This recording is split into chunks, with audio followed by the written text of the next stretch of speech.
Olá, hoje o meu bate-papo é com Aloísio Vidal, que é psicólogo e também pastor, é pré-candidato ao Senado pela Rede Sustentabilidade e na última eleição teve aí dezenas de milhares de votos. Aloísio é vegetariano, gosta de sinuca e é do Vasco e torce pelo Vasco da Gama, nossa! Mas eu não chamei o Aloísio aqui para falar da sua pré-candidatura ao Senado, mas para falar de inflação.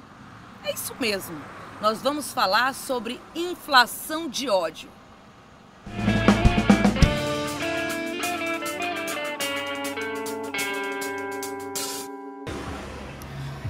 Tudo bem, Aloísio? Tudo bem, Luciano. Privilégio bater papo contigo aqui.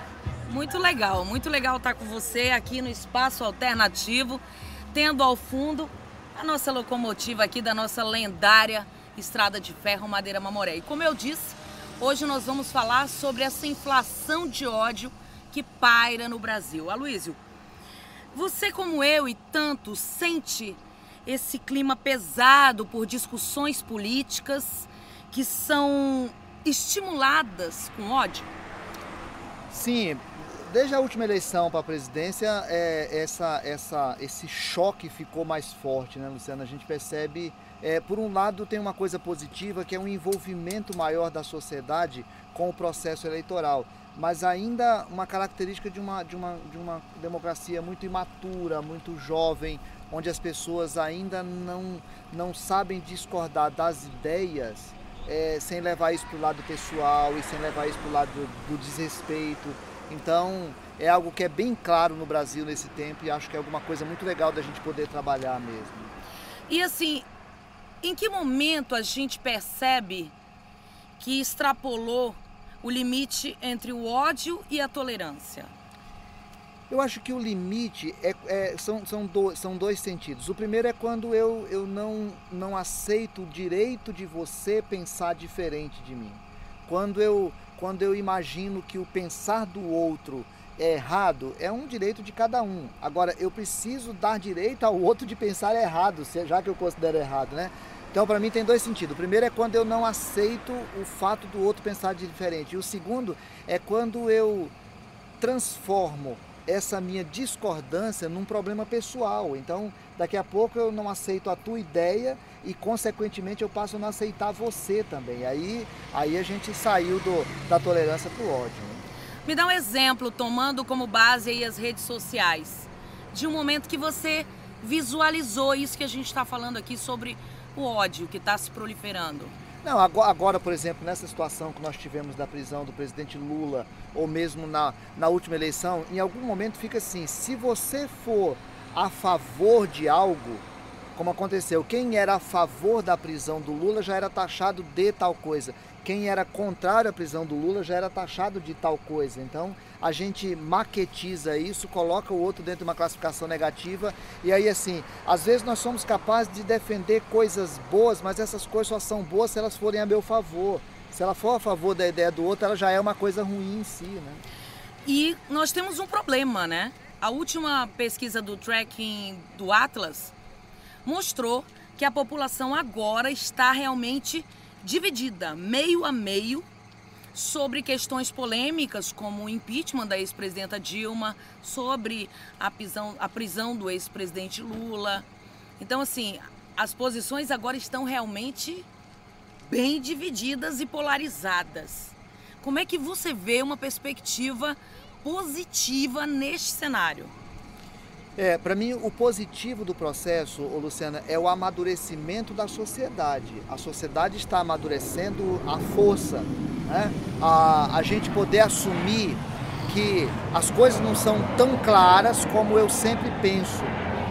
Existe uma diferença de ideia, existe uma diferença de conceito, essas diferenças não são tão óbvias assim, e eu preciso aprender a respeitar o fato de que o outro está vendo o mesmo objeto por ângulo diferente. Então, para mim, é isso que nós estamos passando. O Brasil está passando por um momento em que ele analisa a mesma realidade com um ângulo diferente. E aí, para mim, é uma coisa ruim. Todo extremo alimenta outro extremo.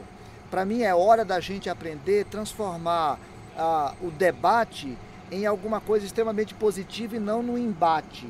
Eu posso debater com você, mas o debater com você não pode se transformar em embater com você.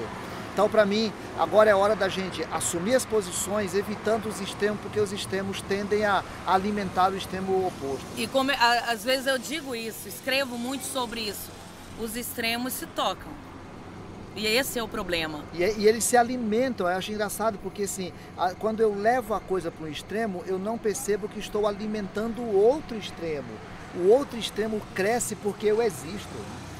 Agora, falando ainda sobre isso, acho que é importante destacar que essa polarização, com a motivação do ódio, ela prejudica principalmente a sociedade, porque eu não sei você, mas eu senti muito que a sociedade mudou para pior o seu conceito de política, passou a ter raiva de política e de políticos. Como que você enxerga isso com relação à democracia, por exemplo? É uma ameaça? Pois aí eu acho de novo, porque se a gente colocar isso em termos de extremo, né, se a gente partir do pressuposto de que quem não concorda por isso, por não concordar com isso, se nós compreendemos que isso também já virou um extremo, a gente começa a alimentar o outro, porque as pessoas, se elas se tornarem indiferentes à política, elas acabam alimentando aqueles que são apaixonados por ela. É preciso que a sociedade entenda que não existe a opção de não gostar de política, que não existe a opção de não discutir política, que não existe a opção de não fazer política. Ficar quieto, não gostar de política já é em si uma ação política, porque a gente alimenta o outro que o faz, né? Então, para mim, a democracia precisa que nós gostemos de política, precisa que nós discutamos política, precisa que nós refaçamos o nosso modo de fazer política. Agora, claro que a gente entende, né, as causas dessa aversão à política que está ocorrendo aí no Brasil. A gente entende. Porque existem políticos muito bons, mas são tantos políticos maus, vamos dizer assim, que as pessoas que são boas, elas se tornam invisíveis. Para você, quais são teus paradigmas, assim, que tipo de político você tem como exemplo de boa prática, como parlamentar ou como executivo? Para mim, político de boa prática é aquela pessoa que tem uma história respeitada e que ela tem um envolvimento com a sua classe. É bom a gente lembrar isso, Luciano. Todo político, ele representa uma classe. Eu sempre acho estranho, por exemplo, que a classe dos industriais conseguem ter muitos políticos. Eles não têm industriais suficientes para votar neles, mas os trabalhadores votam nos industriais. Então, assim, para mim, é alguém que representa, que tem uma história de envolvimento com a sua classe, e quando ele ganha a eleição, ele passa a representar a sua classe com decência, com honestidade, com coerência.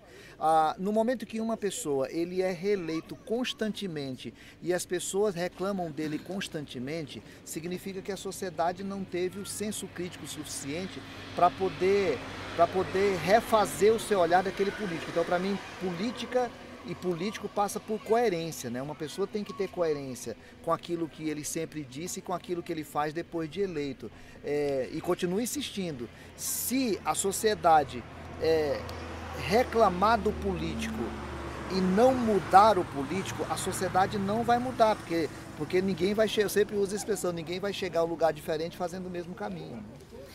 Agora sim, vou te fazer uma pergunta direta, porque tem muito rolando aí um apelo de novo, né? O novo.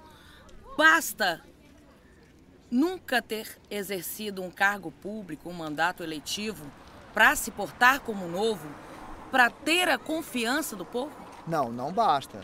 O fato de ser um nome novo não significa que se essa pessoa tem uma postura nova, vai ter uma atitude nova, né? Eu acho que a história da pessoa, do envolvimento que essa pessoa teve, com aquilo que eu estava dizendo, com a sua classe, com a sua ideologia, vai demonstrar o que é que ela vem fazer na política. Há pessoas novas dos dois lados.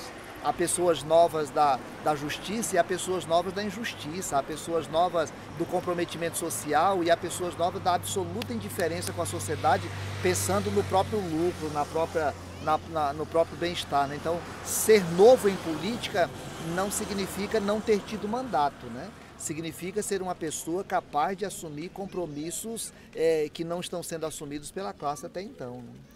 Bom, para finalizar, eu vou pedir para você dar umas dicas aí, como resistir a essa onda de ódio. Se a gente for trabalhar o princípio básico, o ódio se combate com amor, né, Luciano? Não existe combate de ódio com argumentos pura e simplesmente. Existe combate de ódio com uma prática diferente, com a capacidade de amar, com a capacidade de constranger. Pelo amor, eu vou usar uma expressão bíblica que o apóstolo Paulo fala que quando a gente paga o mal com o bem, a gente coloca brasa viva na cabeça do adversário. Quer deixar a pessoa incomodada por a gente falar assim, eu não quero usar uma expressão mais corriqueira e nordestina, dizer eu não quero gastar vela com defunto ruim. Porque às vezes a gente gasta muito tempo discutindo picuinha com alguém que a pessoa é uma picuinha em si. Então, eu tenho que às vezes sair da coisa do lado pessoal e aprender a tratar com amor o que precisa ser tratado e às vezes deixar de discutir determinadas coisas que não vêm ao caso. Mas para mim o princípio básico o que combate ódio é amor. E o amor é alguma coisa que a gente pratica, não basta a gente saber sobre ele. O amor vai vencer. Temos aí na história tantos fatos, né, marcantes em que o amor prevaleceu. Prevaleceu o nazismo, prevaleceu as ditaduras, prevalece, apesar de tudo, as guerras. Então vamos torcer por isso. Obrigado. Muito obrigado, Luciano. Valeu mesmo, boa sorte. Você é o tipo de gente que faz bem para a sociedade, é bom a gente conviver contigo. Muito obrigado. Obrigado.